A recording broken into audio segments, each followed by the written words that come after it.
Capítulo 10.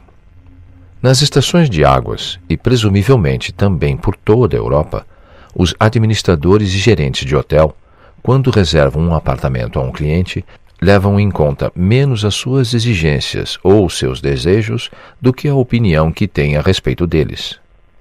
É justo reconhecer que raramente se enganam. Mas eles deram à vovó, Deus sabe por que razão, dependências tão faustosas que desta vez eles passaram dos limites. 4 peças magnificamente equipadas com banheiro, quartos para as domésticas, quarto separado para o camareiro, etc., etc.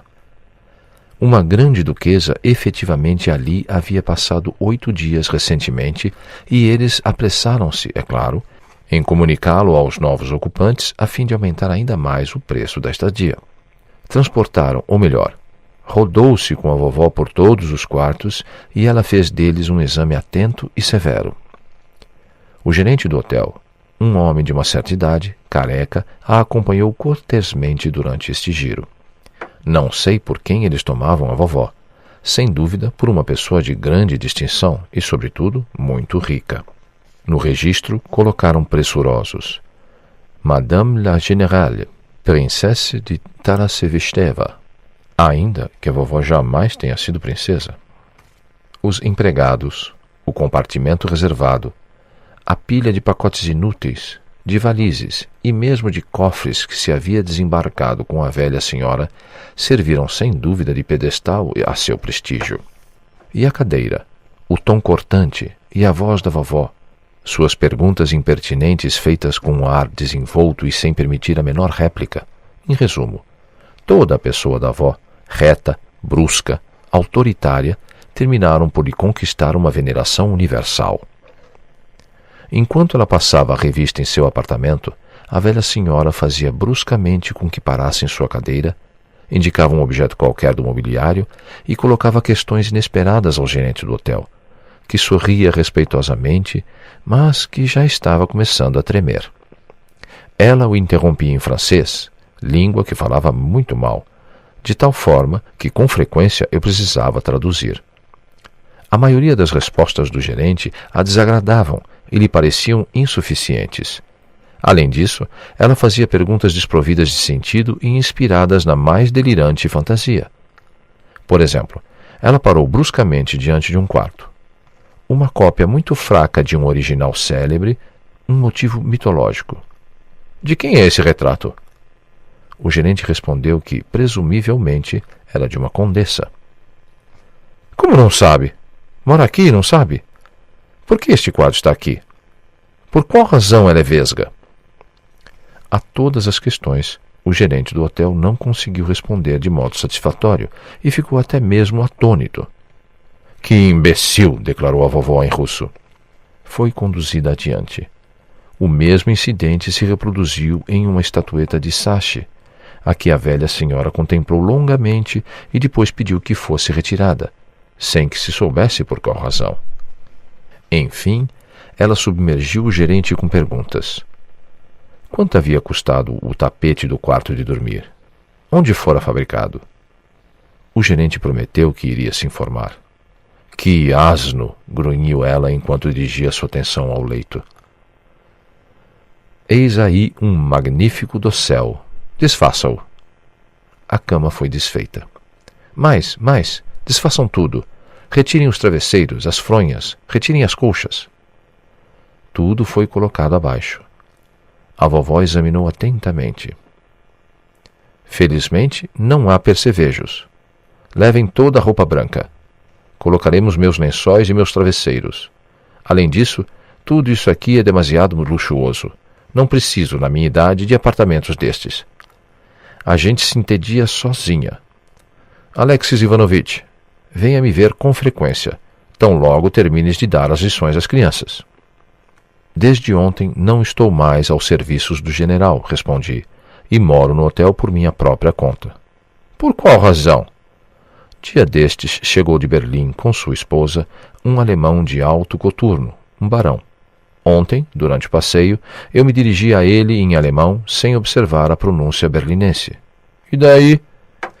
Ele tomou isso por uma impertinência e foi queixar-se ao general. Este me despediu de imediato. Mas como? Tu ofendeste este barão? Mesmo que tenha feito isso, que mal havia nisso? Oh, não. Foi ele que ergueu sua bengala contra mim. E tu, remelento, permitiste que ele tratasse assim ao preceptor de teus filhos? Disse ela bruscamente ao general. E o despediste, além de tudo? Vocês todos não valem nada, pelo que vejo. Não se preocupe, titia, respondeu o general com uma nuance de familiaridade altiva. Eu sei conduzir meus negócios. Ademais, Alexis Ivanovitch não lhe fez um relato inteiramente exato. E como conseguiu suportar isso? Me perguntou ela. Quis desafiar o barão a um duelo, respondi com um ar mais modesto e calmo, mas o general se opôs. Por quê? Perguntou a vovó. Tu, meu caro, podes ir, voltarás quando fores chamados, disse ela ao gerente do hotel. Não posso suportar esta carranca de Nuremberg. O outro fez uma reverência e saiu, sem compreender, é claro, o que a vovó dizia. Permita-me, minha tia, os duelos são possíveis? Disse o general com uma risota. E por que não? Os homens são todos uns garnizés. Eles teriam lutado, eis tudo. Vocês são todos uns galinhas mortas, é claro. São incapazes de sustentar a honra de seus países. Vamos, levem-me. Potapich, dê ordens para que 2 carregadores estejam sempre à minha disposição. Acerte com eles e fixe as condições. 2 bastam. Apenas nas escadas é preciso me carregar. Em terreno plano, na rua, basta empurrar. Explique a eles. E dê a eles um adiantamento. Eles serão mais educados. Tu ficarás sempre perto de mim. E tu, Alexis Ivanovitch, me mostre esse tal barão quando estivermos passeando. Que eu ao menos veja quem é esse von Barão. Vamos, onde está afinal esta roleta? Eu lhe expliquei que as roletas estavam instaladas nos salões do cassino. A seguir vieram as questões. Há muitas delas? Há muita gente que joga? Joga-se durante todo o dia? Como ficam dispostas? Respondi que, afinal, o melhor seria olhar tudo isso com seus próprios olhos, e que era muito difícil descrever. Está bem, me transportem imediatamente. Toma a dianteira, Alexis Ivanovitch. Como, minha tia, sem ao menos descansar um pouco? Perguntou o general solícito. Ele parecia um tanto agitado. Além disso, todos tinham um ar constrangido e olhavam-se com o canto dos olhos. Provavelmente estariam sentidos e mesmo envergonhados em acompanhar a vovó ao cassino, onde ela iria, sem dúvida, se entregar a alguma excentricidade, e em público desta vez. No entanto, todos se ofereciam para lhe fazer companhia. Por que descansaria? Não estou cansada. Há 5 dias que estou imóvel. Em seguida, iremos ver as fontes, as águas termais, e depois como disseste, Praskovia? Este Point, é isso? Sim, vovó. Que seja, Point. O que mais existe por aqui? Muitas coisas, vovó, disse Paulina embaraçada. Bom, não sabes de nada. Marta, vem também comigo, disse ela à sua camareira. Por que deseja levá-la, minha tia? Se inquietou subitamente o general. É impossível. Chego a duvidar que se deixe Potapich entrar no interior do cassino. Besteiras. Por acaso a deixaremos fora pelo fato de ser uma doméstica? Ela é, no entanto, uma criatura viva. Já há 8 dias corremos as estradas. Ela também tem o desejo de ver alguma coisa. Com quem iria se não fosse conosco? Ela não ousa nem mesmo dar um passo sozinha na rua. Mas, vovó... Tens vergonha de me acompanhar, por acaso? Então fique em casa. Nada te será solicitado. Um general, grandes coisas. Eu também sou generala. Ademais, não tenho nenhuma necessidade de arrastar este séquito atrás de mim. Verei tudo com Alexis Ivanovitch. Mas de Grier insistiu para que todos fossem em comitiva e se esmerou em frases amáveis a respeito do prazer de acompanhá-la, etc. Todos se puseram em marcha. Elle est tombée en enfance, repetiu de Grier ao general. Sozinha, fará besteiras. Não compreendi, mas ele tinha com certeza um plano qualquer na cabeça e talvez houvesse recuperado a esperança. O cassino ficava a uns 500 metros. Tomamos a aléia de castanheiras até a praça, onde fizemos a volta e entramos diretamente no cassino. O general estava um pouco mais tranquilo, pois nosso cortejo, embora bastante excêntrico, não deixava de ter alguma dignidade. E nada havia de espantoso no fato de que uma pessoa doente e debilitada, privada do uso das pernas, viesse a uma estação de águas. Mas, visivelmente, o general temia o cassino. Por que uma enferma, que era, além do mais, uma senhora idosa, iria à roleta? Paulina e Blanche andavam cada uma de um lado da cadeira de rodas. Blanche ria, demonstrando uma gaiatice discreta, e de tempos em tempos trocava até mesmo observações brincalhonas com a vovó, a ponto desta lhe dedicar alguma atenção. Paulina, do outro lado, era obrigada a responder às questões incontáveis e incessantes da velha senhora, tais como: com quem acabamos de cruzar? Que mulher é aquela no carro? A cidade é grande? O jardim tem uma área muito grande? Que árvores são estas? Como se chamam estas montanhas? Existem águias por aqui? Que telhado engraçado! Mr. Astley, que caminhava ao meu lado, sussurrou-me que esperava muito daquela manhã. Potapitch e Marta seguiam mais atrás da cadeira. Potapitch de fraque e gravata branca, mas com um boné, e Marta, uma solteirona de 40 anos, com maçãs do rosto vermelhas e cujos cabelos já se tornavam grisalhos, com um gorro, roupas indianas e sapatos de couro de cabra que rangiam. A vovó se voltava com frequência para eles para lhes dirigir algumas palavras. Degrye e o general ficaram ligeiramente mais atrás e conversavam animadamente. O general estava bastante abatido. Degrye conversava com um ar decidido. Talvez procurasse levantar o moral de seu companheiro. Estava visivelmente lhe dando conselhos. Mas a vovó já havia pronunciado a frase fatal: eu não vou te dar dinheiro. Talvez esta declaração parecesse inverossímil a Degrye, mas o general conhecia sua tia. Notei que Degrye e a senhorita Blanche continuavam a trocar piscadelas. Percebi quando o príncipe e o alemão, ao final da aléia, esperaram que nos distanciássemos e tomaram outra direção. Fizemos uma entrada triunfal no cassino. O porteiro e os criados demonstraram a mesma solicitude que a criadagem do hotel. Nos olhavam com curiosidade.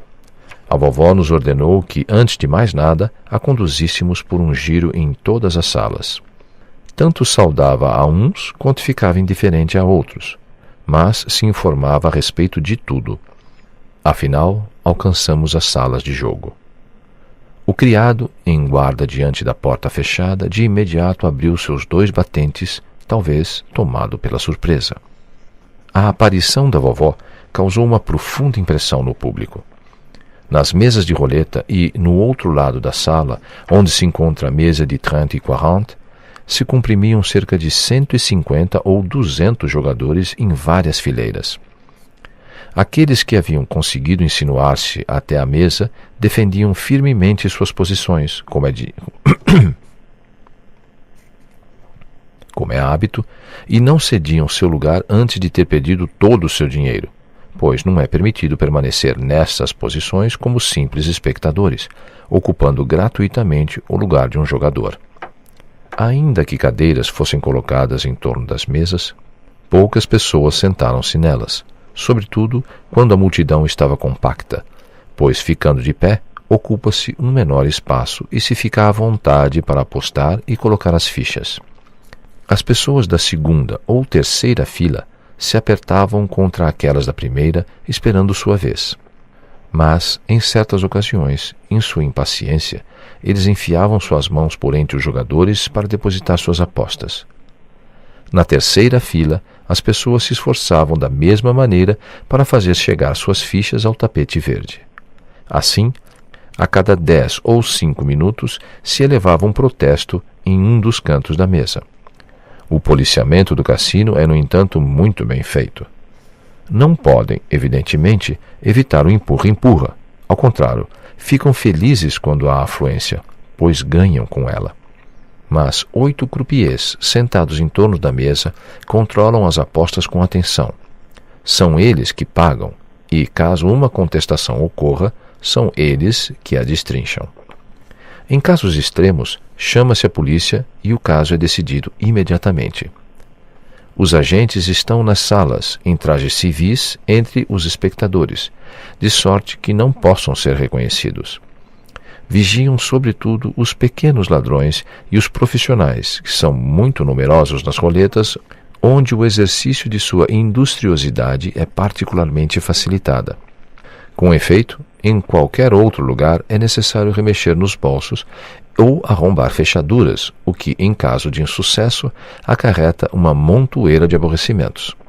Aqui, basta simplesmente aproximar-se da roleta, começar a jogar e, súbito, ostensivamente, diante do nariz e das barbas de todos, surrupiar o ganho de um outro e metê-lo no bolso.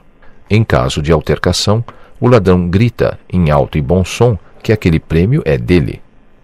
Se o golpe é executado com destreza, e se as testemunhas hesitam, o ladrão com frequência consegue guardar o dinheiro, quando a soma, bem entendido, não é muito vultosa, pois nesse caso ela seria observada pelos croupiers ou por um outro jogador. Se a soma não é muito elevada, o verdadeiro proprietário renuncia por si mesmo a continuar a disputa e se retira, temendo um escândalo. Mas, caso se chegue a desmascarar o ladrão, ele é expulso sem consideração.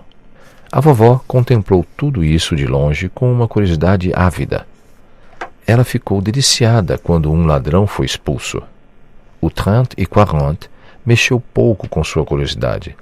Foi a roleta que lhe agradou, sobretudo quando a bolinha rodava. Ela queria, enfim, ver o jogo mais de perto. Não sei como isso foi feito, mas os garçons e alguns indivíduos solícitos, na maior parte poloneses arruinados pelo jogo, que ofereciam seus serviços aos jogadores bem-sucedidos e a todos os estrangeiros, lhe conseguiram um lugar bastante próximo do meio da mesa, ao lado do croupier principal, e para aí rolaram sua cadeira, apesar do aperto. Uma grande quantidade de visitantes, que não jogavam, mas olhavam, principalmente os ingleses com suas famílias, afluíram em seguida à mesa a fim de contemplar a vovó por detrás das costas dos jogadores. Os croupiers encheram-se de esperanças. Uma jogadora tão excêntrica prometia efetivamente algo de extraordinário.